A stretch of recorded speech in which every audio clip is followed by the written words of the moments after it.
What you believe will mean the difference between success and failure. When I say that you were born for greater, you have to believe it with every fiber of your being. You have to believe and know it not just in your head, but in your heart, in your soul, and in your gut. Because if you don't, the odds of you ever being anything more than mediocre are slim to none. Anyone who is successful will tell you that they didn't just fall into being successful. No, they believed their way into being successful. Believing that I was born for greater saved my life.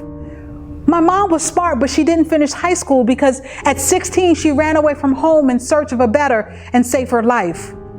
Life proved to be not much better and certainly not much safer. She would later get pregnant from a man who would discard his responsibilities of being my father like he was taking out the morning trash. Life was hard and my mother had every reason to quit and give up, but she didn't. One of my earliest memories is of her grabbing a small blue suitcase and stuffing me into a white winter coat. She kneeled down to get on my level, and as she tightened the drawstrings on my hoodie, she looked me in my eyes and she said, "Ladybug, you were born for greater than this." Then we fled in the middle of the night. I'm born for greater. I'm born for greater.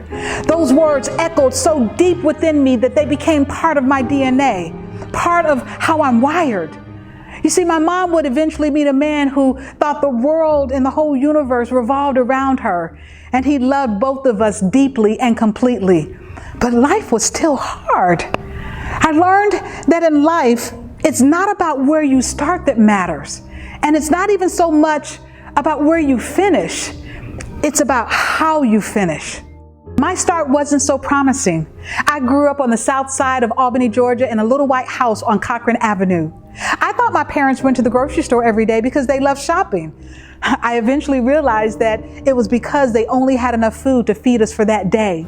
My parents would pile my brothers and I into my dad's little pickup truck, and we would scour the neighborhood on Thursdays and Fridays, looking for other people's trash discarded alongside of the road so that we could clean it up and sell it at the flea market on Saturdays. And they taught me to do it with excellence and with my head held high. Why? Because they knew something that unfortunately many of you in this room will never get. That just because you find yourself in a certain place, that doesn't mean that you belong in that place. When you believe that you were born for greater, you are influenced more by the people where you're going than by the people where you're from. What you do today matters. Your words matter. Your actions matter. You matter. And there's someone somewhere in the world right now who is waiting on you to figure that out and to believe it.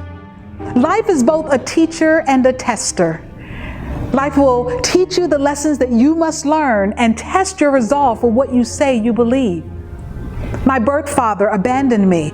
My babysitter abused me. My teacher belittled me. My coworker backstabbed me. My client lied on me, and my best friend turned on me. Life's not fair, and people will hurt you. But what you can't let them take from you is your will to fight, your will to win, your will to survive. Because they don't get to choose who you will become.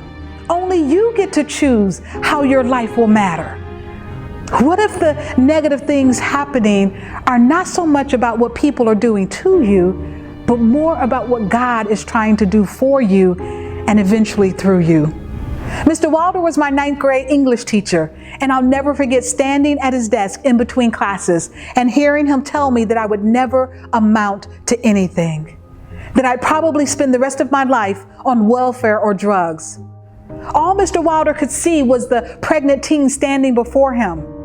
But because I knew I was born for greater, I could see the honor graduate who would achieve a near perfect SAT score and go on to receive a full scholarship to attend college. I could see the woman who one day would grace the cover of her alma mater's magazine. I could see the woman who would one day be ranked number 8 among the top 30 brand gurus in the world. And I could see the woman who one day would earn an honorary doctorate in divinity. Years later, I drove 843 miles to go back to Westover High School to say hi to Mr. Wilder. I wanted to look him in the eyes and tell him, "You didn't get to choose." Being a teen mother is where I was in that moment. but being stuck in the cycle that often comes with it wasn't where I belonged. You see, I couldn't escape those words as they rang in my ears, and I knew in my heart that they were true. I was born for greater. I was born for greater. Don't let another person's opinion of you define what you can or cannot do, or shape who you will or will not become. Only you get to choose. You get to choose how you will respond when you're faced with the impossible, have to carry the unbearable, and when life tries to take the last ounce of hope that you have. And when you choose to focus on what you've gained and not what you've lost, and what you've learned and not how you failed, you will find that for every Mr. Wilder, there's also a Mrs. Tunstall, my English teacher who 3 years later would push me to become a better writer, and without whom I would have never had the courage to become an author and write over a dozen books. When you decide that where you are is not where you want to stay, and you decide that you are ready to do or be something greater, you have to prepare yourself for battle, because your old self will always be at war with your new self. Every time you decide to move forward, opposition will show up. Every time you decide to stop playing small, opposition shows up. And every time you decide to step up to a new level of success, opposition shows up. Don't take it personal.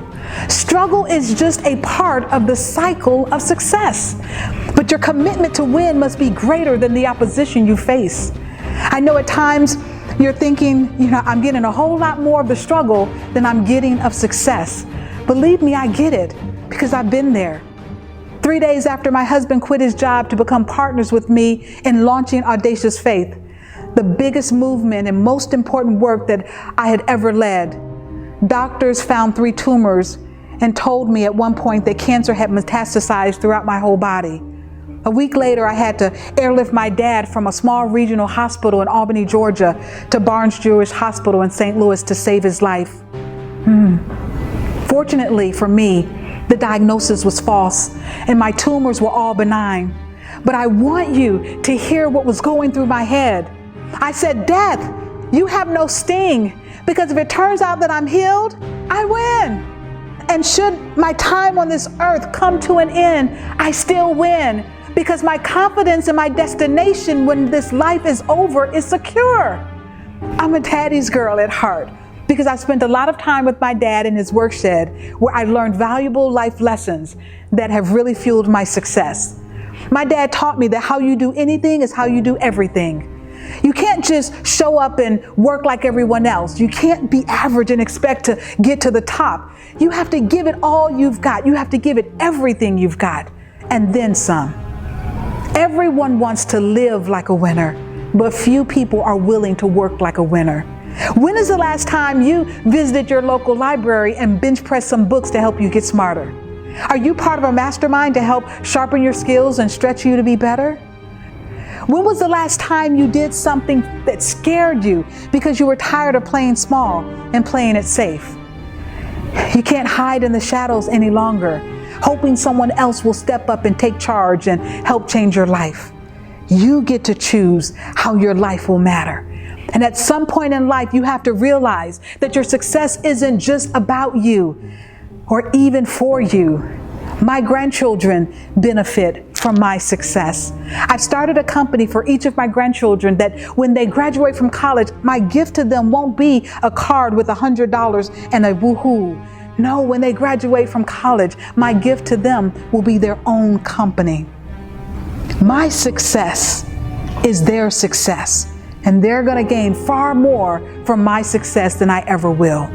Before I go to bed every night, I ask myself, Lethia, did you do your best today? And the answer is often yes. Then I say, Lethia, can you do better tomorrow? And the answer is always yes. You are here listening to me today because on some level, I really believe that you want to be better. You were born for greater.